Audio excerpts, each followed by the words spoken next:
បាទសូមគោរពអនុញ្ញាតជម្រាបសួរសម្ដេចបាទទ្រង់អាដាមអស់លោកស្រីប្រិមិត្តដែលបានកំពុងតែតាមដានទស្សនាតាមយកចិត្តទុកដាក់អំពីព័ត៌មានបាទថ្ងៃនេះគឺជាបាទថ្ងៃបើកបវេសនកម្មដំបូងគឺថ្ងៃបាទទី1បាទខែវិច្ឆិកាប្រិមិត្តពុកម៉ែបងប្អូនឃើញហើយនៅខាងក្រៅខ្ញុំនេះបាទនៅខាងស្រីស្នាមនេះគឺរួមទាំងអាណាព្យាបាលសិស្សរួមទាំងសិស្សរួមទាំងបាទលោកអាបារងសឹមសំឡងក្រោមការបញ្ជារបស់អង្គការជាតិផ្សេងចូលរួមជាស្ដីហើយក៏ដូចជាសម្ដែងនៅសន្និរដ្ឋថាប្រិមត្តបងប្អូនឃើញហើយអនុសាសន៍ជាច្រើនដំបូលមានជំរាបជូនទៅបងប្អូនពោពេញទៅដោយអត្តន័យនិងអព្យារសឥឡូវនេះយើងងាកមកជួបជាមួយនឹងបាទលោកគ្រូនាយកសាលាយ៉ាងវិញយើងចង់ដឹងថាតើក្រោយពេលមួយឆ្នាំពេញបញ្ចប់ការសិក្សាបើកបវេសនកម្មវិញចង់ដឹងថាតើលោកគ្រូនាយកសាលាលោកអ្នកគ្រូមានផលលំបាកអ្វីខ្លះងាយស្រួលអ្វីខ្លះចំពោះគ្រប់គ្រង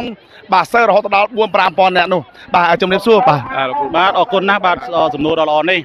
ចំពោះបញ្ហាដែលយើងចង់និយាយថាភាពលំបាកខ្ញុំអត់តន់ចង់និយាយទេនិយាយថារឿងល្អ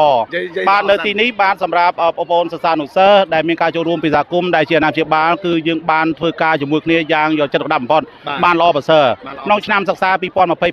24-25 នេះឃើញថាសិស្សានុសិស្សបានចូលរៀនយ៉ាងសស្រាលស្រាមហើយលទ្ធផលទាំងពីកម្រិតសិក្សានៃការប្រឡងថ្នាក់ជាតិទី 9 12 យើងឃើញបានលទ្ធផលល្អមែនទែនពិសេសថ្នាក់ទី 12 ដែលយើងគិតថាជាសិស្សរៀនឆ្នាំចុងក្រោយនៃជីវិតសិស្ស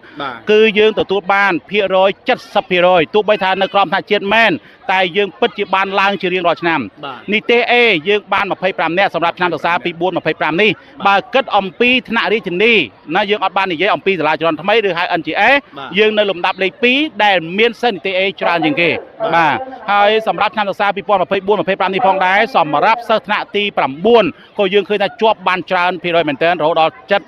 80 ជាងភាគរយនេះជាការខំប្រឹងប្រែងរបស់គណៈគ្រប់គ្រងក៏ដូចជាលោកគ្រូហើយការងារទាំងអស់ដែលបានជោគជ័យមិនមែនមានខ្ញុំម្នាក់ឯងទេគឺមានគណៈនាយកមានលោកគ្រូហើយនឹងលោកឪពុកអ្នកម្ដាយដែលចូលរួមពិសេសការយកចិត្តដាក់ពីអាជ្ញាធរដែនដីមើលការខុសត្រូវនៅជុំវិញសាលានេះដែលមានបញ្ហាសន្តិសុខបែបណានោះគឺមិនអាចកើតបានទេដោយសារខាងអធិការក៏ដូចជាលោកអភិបាលអាយដាមជាពិសេសហ្នឹងបញ្ជាឲ្យកូនចៅរបស់លោកចុះមើលជារៀងរហូតនេះជាការងារសំខាន់ចំពោះឆ្នាំសិក្សាថ្មីនេះដែរគឺថ្ងៃនេះជាថ្ងៃទី 1 វិច្ឆិកា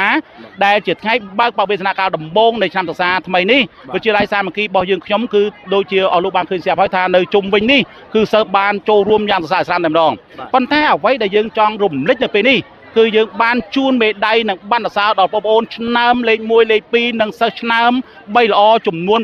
770 នាក់មិនជារឿងធម្មតាច្រើនណាស់